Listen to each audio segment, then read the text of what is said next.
From the Edge Media Studios in downtown Indianapolis, this is Indiana Issues. Here's your host, Abdul-Hakim Shabazz. Hello, and welcome to Indiana Issues. I'm your host, Abdul-Hakim Shabazz, the editor and publisher of IndyPolitics.org. For a little bit less than 30 days and some change to go until the midterm elections, the new controversy shows up in the Secretary of State's race, and also we've got some polling in the Secretary of State's race as well as the U.S. Senate. And also, we look at abortion and the issue of medical marijuana. And so with that, we have our guests on the program today, Dr. Laura Wilson, the University of Indianapolis, Andrew Downs of the Mike Downs Center of the Purdue University, Fort Wayne Mike Downs Center of Indiana Politics, and our good friend James Briggs, columnist for the Indianapolis Star. Well, my friends, let's start with the Secretary of State's race. More controversy for Diego Morales. At first, it was him being fired from the office, questions about his military service, backtracking on early voting, and now also it seems like he's facing allegations of sexual misconduct with two women. The women accused Morales of groping them and also touching him inappropriately. Morales denied the charges. Also, this latest story breaks out as new polling shows a race virtually tied between Destiny Scott Wells and with Morales. And Libertarian James Moore coming in with about 7% of the vote. So, Dr. Wilson, let's go ahead and start with you. Your thoughts on the Secretary of State's race and Diego Morales and what's going on there? This is usually a race we don't care that much about historically. And I think because there's been a lot of controversy, we've focused a lot more on this. And in a weird way, that's great for voters because they are paying attention. They do care. Nationally, there's also been a lot more focus on Secretary of State's races, probably in large part because of their role in elections. And people recognize that the Secretary of State does play a large role. They have a major responsibility with regards to elections. And that's a very hot topic right now in American politics. But I think in general, this being a close race, this is a real opportunity for Democrats in the state of Indiana to potentially capture a statewide office. I'm always a little hesitant when you look at polling to, be curious in terms of the accuracy, especially because the only day that matters is the actual election day. And of course, that's the only thing that matters. But that said, this does look like an opportunity. It does look like a close race. And I think there are a lot of great reasons for that. And Lori, bring up an excellent point. I want to remind our audience that when we poll, we remind people that polls are not predictions. They're merely snapshots in time. But you put up polls together, you can probably figure out trends. Andy, Professor Downs, let's go ahead and get your thoughts on the Secretary of State's race and this latest controversy. I want to quickly point out that polling has actually become a lot more difficult these days because it's a little hard to figure out who's actually going to show up to vote. And that's the premise on which you do polling. In this case, though, we're looking at numbers that probably, some could argue, line up pretty well with other numbers for other races. When you throw in the fact that the controversies that have been surrounding one of the candidates, you certainly see the possibility that candidate may not be doing that well. And when you look a little deeper into the polling data, and I think you might be bringing this up later on, his support's actually fairly soft among Republicans. And that's not that surprising, given that at the convention, there was a bit of contention about his win. There were some people who weren't particularly happy with him as the candidate to begin with, some bad news on top of that. And of course, what you start to see are people say, wait a minute, maybe I'm going to look for somebody else, because people are always happy to look at the alternative. But when push comes to shove on election day, what will they do? And the race for Secretary of State historically has been a race that we typically say is a knee-jerk partisan race. If you're a D, you vote D. If you're an R, you vote R. I think a lot of that soft support will become sort of firmed up on election day. But obviously, if the Democrats are going to have a shot, this is it. But they've got to find a way to take advantage of it. And if Destiny Wells does not have enough money to get the message out that she's a candidate and a viable candidate, that's going to hurt her chances for winning. James Briggs, columnist for the Indianapolis Star. You recently wrote a column this past week about Diego Morales. Tell us about that. Yeah, I mean, my argument in that column was that Republicans should basically just withhold their endorsement from him or drop their endorsement of him. I think his background has clearly become so sketchy, from his exaggerated resume to the allegations of sexual assault from women that you published, questions that I and others have raised about his military background and whether it's consistent with his own portrayal of his career in the military. All of this paints a picture of a candidate who the narrative just doesn't check out for a number of reasons. And there are a lot of concerns about him. And I think it's at the point where Republicans should really consider just distancing themselves from him. But at the same time, this is going to be a really interesting moment for all the reasons that you've discussed. We're going to see a couple tests here. One, of whether this information is getting out to typical voters, and two, whether split ticket voting is still a thing right now. We're in such a hyper partisan era right now. You don't see a lot of people splitting their tickets, voting for Republican here and a Democrat there. Well, I know we're going to get to Todd Young a little bit later. I would be extremely surprised if Todd Young lost his Senate race. So I think for Destiny Wells to win the Democrat in the Secretary of State race, it's going to take a lot of Todd Young voters also voting for Destiny Wells. And it's really interesting to see whether that's possible. Laura, one of the things we noticed when we did our polling that a third of Republicans, about 27, almost 30%, were undecided. This was before the news broke out about the sexual assault allegations. I would assume, and correct me if I'm wrong here, that this close and toward Election Day, you want to make sure you would have like at least 80 or 90% of your own party support. You would absolutely want to make sure you have that. Minimally, to be successful, you would need your party support. And then, of course, all the undecideds, the independents, the moderates, the nonpartisan that may still come out to vote. Now, the advantage you have, it's a congressional midterm, so you obviously tend to see depressed numbers in terms of voter turnout. If it's a presidential, you do get wild coattail effects, either positive or negative, of course, depending at the top of the ticket. But you would want to have that kind of background. I think the fact that we do see large undecided numbers right now, although James makes a great point in terms of split ticket voting, right, those large undecided numbers tell us either people are afraid to be honest in terms of how they want to vote, or it's very likely that voters are still making up their minds, or they're not entirely sure. They haven't really made that decision yet, even as early voting is essentially begun right now in the state. Andy, could we see a situation where it's Republicans, if Destiny Wells is victorious, those undecided Republicans tend to break more for her than for Diego Morales? What I'm going back to is the Richard Murdoch situation back in 2012, when he made the rape comments in the debate, which totally tanked his campaign about a month to go and some change.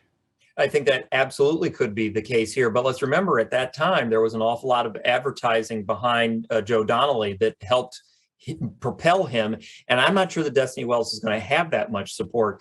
The one thing that might make Morales, or one of the things that might make Morales the victor here, is that the state really is a Republican-leaning state. So he does not have to have the kind of support, 90%, 95% that Destiny Wells is going to need among her supporters, among her party, in order to win. She needs, obviously, every Democratic vote and independent votes, and probably some soft Republican votes too. Diego Morales can win if he just holds on to most of the Republican votes and gets some of those other categories. James, one of the things I've been hearing lately is in the rural areas and sort of outside of Indianapolis and the donut counties, Diego's support is really solid. In those donut counties, though, that's where things are really mixed, particularly with a lot of Republican women. Yeah, that's not surprising. And that's what we saw at the convention when Diego Morales was nominated, right? A lot of those outlying Republicans came to Indianapolis and voted for Diego. Some of that, I think, was well covered at the time. A lot of that was anger over Governor Eric Holcomb, a moderate, over some of his COVID-19 policies and other things that grassroots Republicans throughout Indiana have been frustrated with. That really fueled Diego Morales' nomination from the Republican Party. And I don't think there's any reason to believe that support has faltered. So yeah, I think the question is, all of these stories about Morales, who are those getting out to? Will it be a number of women who might find Destiny Wells more appealing? She has her own very impressive military background. She's actually a very good candidate, I would argue. So is that information getting out to voters, and are there enough voters out there that are willing to consider a new set of facts and change their minds? You're watching Indiana Issues. I'm your host, Abdul-Hakim Shabazi, editor and publisher of IndyPolitics.org. Well, new polling by Indy Politics and ARW Strategies, and it shows a close U.S. Senate race. Incumbent Republican Todd Young is just receiving just 39% of the vote, and leading his Democratic opponent Tom McDermott by just 2 points. As you can see there on the screen there, 37%. Libertarian James Siniak, 16%. And the undecided voters are about 17%. Andy, let's start with you. What do you make of these numbers? Because you think that, midterm elections, Todd Young, a very solid, almost sort of generic, typical, almost Republican out of typecasting, you would think would be doing better in a Republican state. You would, but we have to keep in mind that we're living in sort of interesting times right now, where the prototypical candidate from years ago may not be the best candidate these days.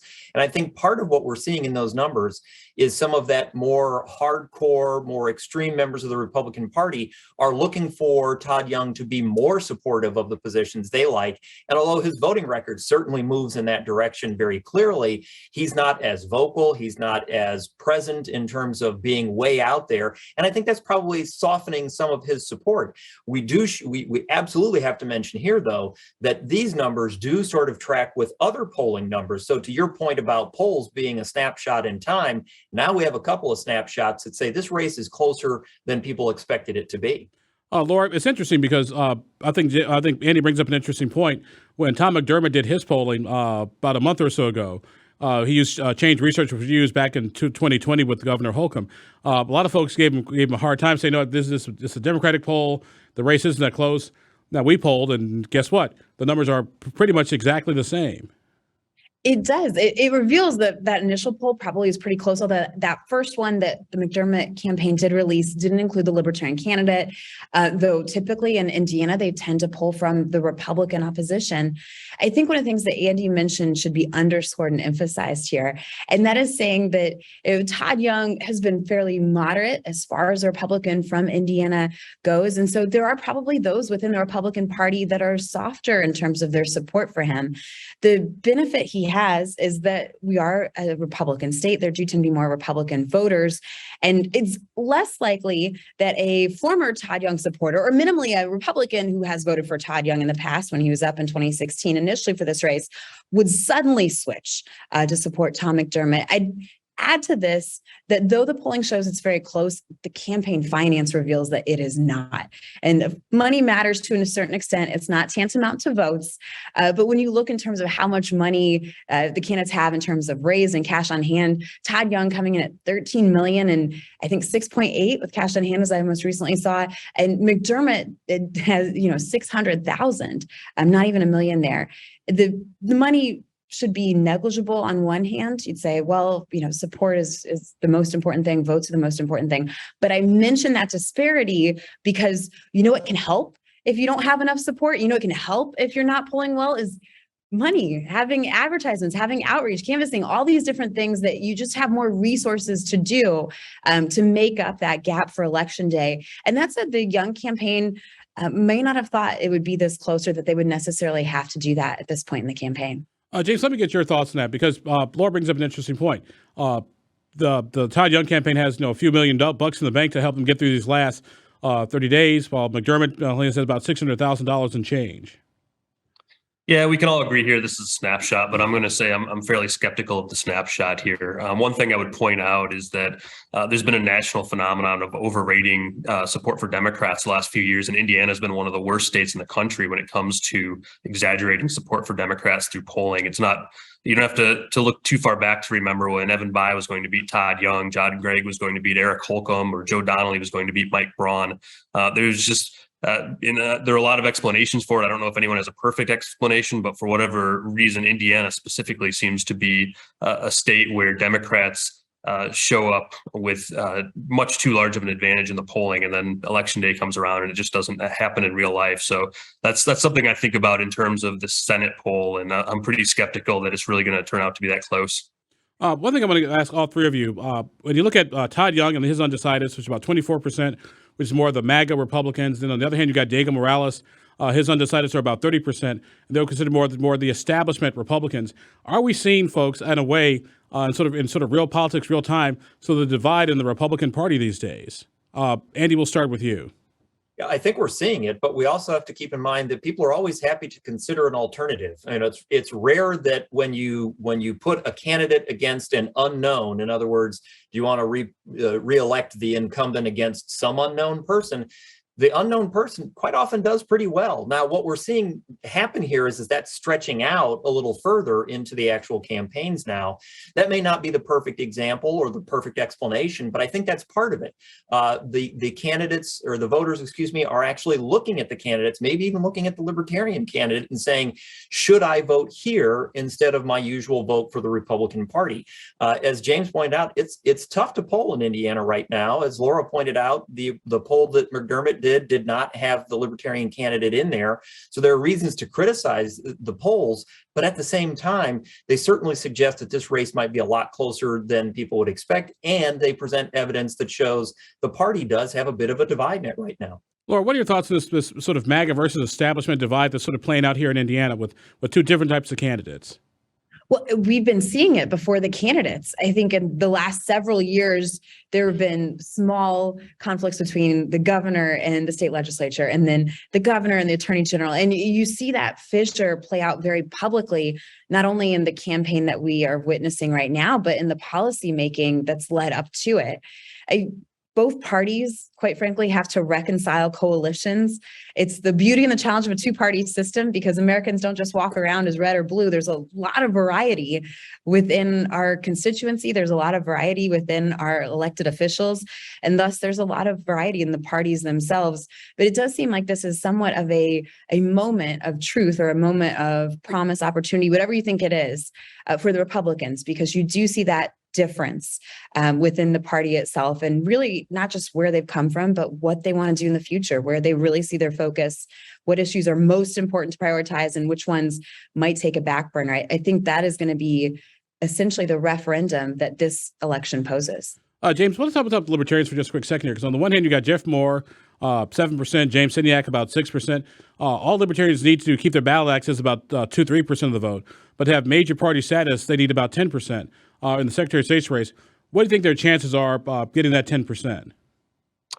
It seems like they have a pretty decent chance. It's hard to say, with any degree of confidence, but this is certainly their moment. They're coming off a strong gubernatorial race where they overperformed there, and I think there's good reason, based on the weakness that we've discussed with Diego Morales, to think that Libertarians are going to overperform again here. So it's interesting to see whether they meet that threshold, and then what they do with it if they get there. And let me get your thoughts quick before we take our quick break. I agree with him. This is perhaps the best shot they've had in a long, long time. Libertarian candidates have been proving they can get votes. They're often the other candidate when you look at state house races, when the D's and the R's haven't managed to put somebody up against an incumbent. So they are at a moment when they could really do something kind of exciting for them. And then they have to figure out how to hold on to it.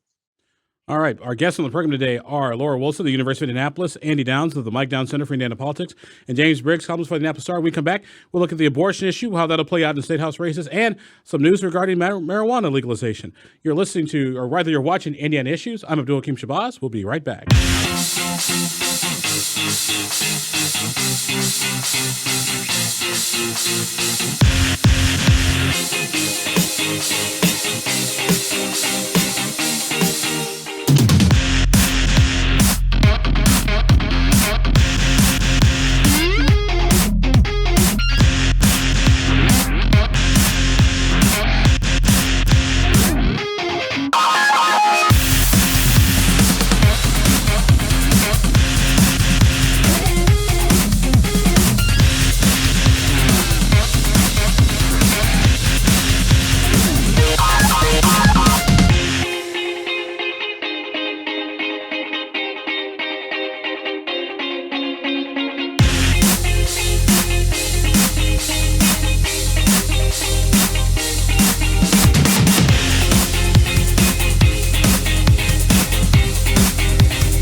Welcome back to Indiana Issues. I'm your host, Abdul-Hakim Shabazz, the editor and publisher of IndyPolitics.org. Well, new polling in the state house races shows abortion could play a role. Indy Politics got together with our partners at ARW Strategies and polled the abortion question. We asked if voters were more likely or less likely to vote for a candidate who supported or opposed abortion rights. Let's put the numbers up there if we could, Jacob. 51% basically said they would be more likely to vote for a candidate who supports abortion rights, whereas about 35% said they would vote for a candidate who opposes abortion rights. And then throw in the fact that 14% said it basically made no difference whatsoever. So, Laura, let's start with you. Obviously, with things like inflation, gas prices, the economy being on everyone's minds, how much do you think what role will abortion, do you think abortion will play? There I can talk now. Will abortion play in this upcoming midterm election? It will play a major role. And I think for Democrats, it is somewhat of a saving grace, especially nationally, because you mentioned inflation, gas prices. Up until the beginning of summer, this election looked like it was probably going to be a pretty big win for Republicans nationally, at least. And it was going to be a referendum on the president, who had wavering approval numbers. So abortion and the Dobbs versus Jackson decision, and then the subsequent Indiana law, I think serve Democrats in a way of charging their base and mobilizing voters, getting people really angered, quite frankly, but getting them out to vote. And I always like to think about this in terms of voting engagement and what gets people excited or interested in voting. Like, it's one thing to be really happy with how things are, but you're less likely to vote because you like the way things are. That's what you would expect. It's the anger, it's the fear, it's the frustration. That's what gets people more likely to vote. And that's what's probably going to be a large driving factor for many Hoosiers. And I would add, I think those economic elements for some are going to be very important too, but particularly for Democrats, in this case, I think that is going to be a major issue. Andy, do you think abortion will play a big role in the state house races, particularly Senate, state house, state representatives? Well, I think it can. It's certainly something that we're talking about, but what we need to remember is that the ballots were set before that decision came down from the Supreme Court. And so we knew what the races were going to be. We knew who the nominees were going to be in most of the cases.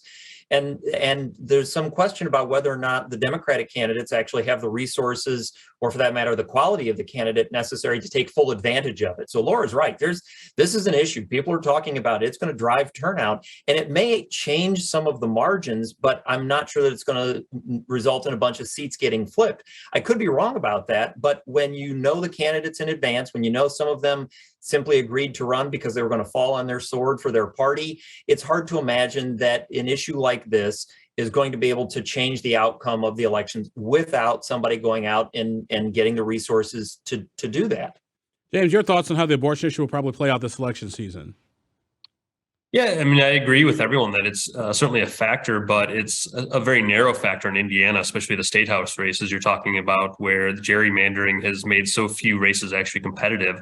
There aren't very many where you can say, oh, here's where it actually might make a difference in the outcome. One of them is the state Senate race with the seat that Kyle Walker holds in Northeast Marion County and Hamilton County. That's a very competitive race. That's one where he's running against a candidate who's kind of going in on the abortion issue. And it's no surprise that Kyle Walker, during the special session, issued a statement coming out basically on abortion exactly where the median voter is, where it should be legal up to 12 to 16 weeks, somewhere in there. Kyle Walker is the Republican. So that was he was very much an outlier in his caucus, but he wanted to make his own very strong statement that he stands on sort of a progressive space when it comes to abortion. And, again, no coincidence, he's in a competitive race there. But I don't know that we're seeing enough races that are competitive in Indiana to where there's going to be much of a penalty for Republicans who voted in favor of the policy that became law just recently.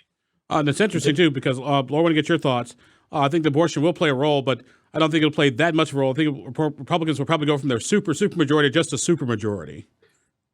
Yeah, I don't think we look at the state and wonder if it's going to flip from a pretty solid red to a pretty solid blue. But that said, if it does mobilize voters, in particular, because this election tends to have lower voter turnout as a congressional midterm, it could have an impact down ballot. And I think that's where the question of who's mobilized, how much they're interested, they show up to vote. That question really does make a difference. And losing a supermajority for the Republicans, it's still not losing the majority, but it does show an opportunity. And I think that in and of itself would give momentum to statewide Democrats to be excited about the viability of the party again and to see a real opportunity for future election cycles, even though it's hardly a loss for Republicans because they would most likely, of course, still retain the majority itself. You're watching Indiana Issues. I'm Abdul-Hakim Shabazi, editor and publisher of IndyPolitics.org. We're talking with Dr. Laura Wilson of the University of Indianapolis, Andy Downs of the Mike Downs Center for Indiana Politics at Purdue University, Fort Wayne, and James Briggs, columnist for the Indianapolis Star. Well, my friends, that same poll that showed when it comes to marijuana legalization, voters once again overwhelmingly support marijuana legalization. Basically, either 53% support full legalization, 24% support medical, and only 15% oppose legalization. So let me ask you all this. Is marijuana legalization in Indiana inevitable? James, I'll let you start. Yeah, I mean, public opinion usually wins. It's just a matter of how long it takes. I think eventually we'll see it legal here. I just don't have a prediction as to how long that will take. I do think that you'll see the public opinion continue to move in that direction. It's interesting to follow polling over recent years and see that even Republicans have moved quite dramatically on that issue. So eventually, I think the Republicans in power in Indiana are going to have to pay attention to the way that issue is moving. Andy, let me ask you, because this reminds me of the Sunday retail alcohol sales debate, and also to a lesser degree the same-sex marriage debate, that the public was there before lawmakers were. Yeah, I'm going to make the radical prediction that eventually it will be legal, but not soon. We're not going to be one of the first, 25 states to do it. We're going to be 48, 49, somewhere in there. And this just sort of falls in line with those sorts of things. It's often viewed as a moral issue. It's often viewed as an issue about good behavior, proper behavior, and there will be an awful lot of people who will say there's not enough research. It's a gateway drug. There are all these arguments against legalizing it. I can see people actually using President Biden's move to pardon federal offenders as a way to rally voters to their side, at least in the short term. And so, yeah, it's going to happen. It's just we're going to be someplace in the 40s in terms of the number of states that do it before us. Laura, let me ask you about that, because the president did announce that he was going to issue pardons for simple possession. Only about 6,000 people nationwide are impacted by it, so it's considered a more symbolic move. Whereas at the state level, we sent an email to the governor's office earlier today. The governor's in Europe right now, so they say they'll get back to us. But do you see Indiana following the route of the federal government and the governor, at the very least, issuing a pardon for simple possession convictions? I'm not sure that I see that happening. I think one of the things that's important to note, as you said, for what President Biden did, it was just for possession, right? So it wasn't for sales or anything else like that. But making the larger issue that this in of itself maybe shouldn't be criminalized. I think that could be extrapolated. And I've heard arguments that it would be much easier if we legalized it at the federal level. So why rely on states where we say, well, there's some states that have already gone fully one way. And as Andy says, I agree with the inevitability prediction. At some point, we probably will. But I wouldn't say we're the first, second, third, maybe not even the 47th. But what if the federal government changed their guidelines? What if the federal government did something differently? And we've had a series of attorney generals, maybe save Jeff Sessions, but beginning with Eric Holder under the Obama administration, say, yes, we know that there's guidelines, but we're not going to enforce. We're not going to enforce. We're not going to enforce. And of course, it has to come through the federal government. So would Congress be willing and able to pass this kind of legislation? That's another trick in of itself. But I think that's another route, another possibility that a lot of times we don't think about, because legalization has been such a statewide issue, even though it could become a federal one. Of course, remember someone asked me, how far is Indiana away from legalized marijuana? Say basically 75 miles. Just get on I-74, drive to Illinois, exit 220, make a right, and go about half a mile, and you'll run to the Sunnyside dispensary. Hey, I'm a reporter. I got to know these things. It's my job, folks. It's my job. James, let me ask you, Indiana lawmakers have a special summer Senate committee on marijuana legalization. What do you think is going to come out of that? So I guess to start out with, I sort of agree with the take that Indiana is slow to move on issues like these, and we could be down in the low 40s before Indiana gets on board. But on the other hand, one reason I would say there could be a difference here is Indiana lawmakers sometimes are persuaded by opportunities to make money, such as that tend to be a persuasive argument when it comes to gambling. I was just in Michigan a few days ago, and it's hard to miss all the cannabis billboards that pop up as you near the Michigan border. And pretty soon that's going to be a very powerful argument, I think, for this issue, is just all the money that the state's letting go, as you noted, Abdul, to other states. So that's, I think, something that could possibly speed Indiana along, and maybe as the state legislature studies this issue and starts to put some dollar signs on what Indiana is missing out on, that could be something that propels us forward a little bit. We're coming to the end of our program where we do our predictions and prognostications. We ask our panel, what do they see in the political ether? Dr. Wilson, we'll start with you. Well, I do see, I think, a pretty exciting election cycle, and this is not a original or surprising prediction. But given what I would have said a year ago, if I thought this was going to be a fun election cycle, if I thought we were going to have some really wild candidates or campaigns or people should really pay attention, I would have lied and told you yes, but I wouldn't have believed it. I do, in fact, think that there's a lot that voters should be looking forward to, angry or excited, and there are a lot of important races. So I think we're going to have fairly high voter turnout for November 8th. Andy Downs? I think we're going to see turnout that is within sort of the normal range, but toward the upper end. So I'm not quite as optimistic as Laura is. And I also think that what might be interesting is watching the political parties, especially on the local level, what they do after the election, because they're going to have candidates who narrow the margin but don't win. Can they turn that into energy into future elections? That's a question for me. James Briggs will give you the last word. So I'm actually going to overturn a prediction I made in a column earlier this year. I said Diego Morales was going to win as Secretary of State. I think he has turned out to be a bad candidate on a historical scale in Indiana, just one of the worst candidates statewide we've ever had in the state. At least he's in the conversation for it. I think that's going to matter, and I think ultimately he's going to lose, and Destiny Wells will be the next Secretary of State, and Democrats will get a big win here. All right. Well, our guests on the program have been Dr. Laura Wilson of the University of Indianapolis, James Briggs, the Indianapolis Star, and Eddie Downs of the Mike Downs Center for Indiana Politics. I'm Abdul-Hakim Shabazz, the editor and publisher of IndyPolitics.org. Thank you all for joining us, and we'll talk to you next time. Oh, by the way, thanks to our good friends at the Edge Media Studios for hosting us as always. We'll talk to you next time on Indiana Issues.